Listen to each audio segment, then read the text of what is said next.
On spot number 9, we got market reference zones. What is very special about Lean Six Sigma belts is that when you once achieve your black belt certification, then there is a very strong market out there to search for good black belts. And there is also a very strong market in looking for experienced and senior master black belts.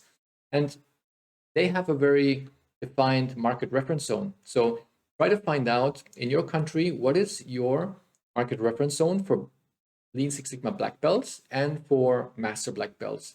So what happens most of the time is that we get an employee who is a high performer, and this person gets the training as a green belt. And just as an example, we have a person coming from operations. They have done a couple of good green belt projects, and then they become later a black belt, and they free up their own time. And then at some point of time, they're 100% working on projects and they are a black belt.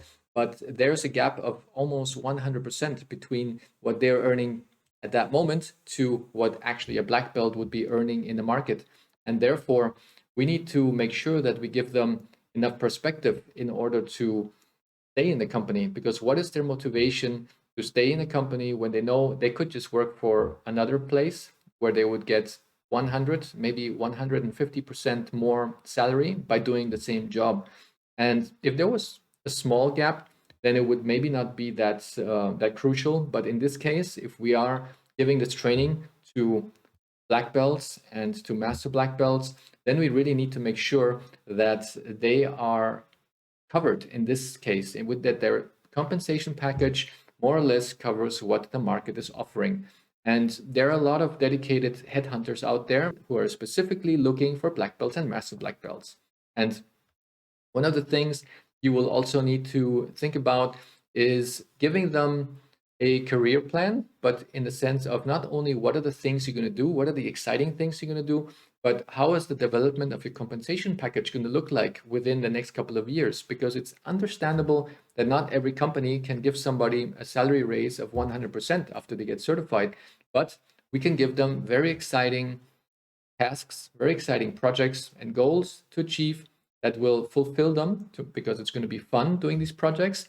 And they know that somewhere else they would be earning double as much, but they would stay here in the same company because they are still developing themselves. They're still getting experience. They're testing these tools. And they know that if there is a perspective of not only career development, but there's a perspective of achieving also continuously better salaries within the company, then it's always good to offer them a plan.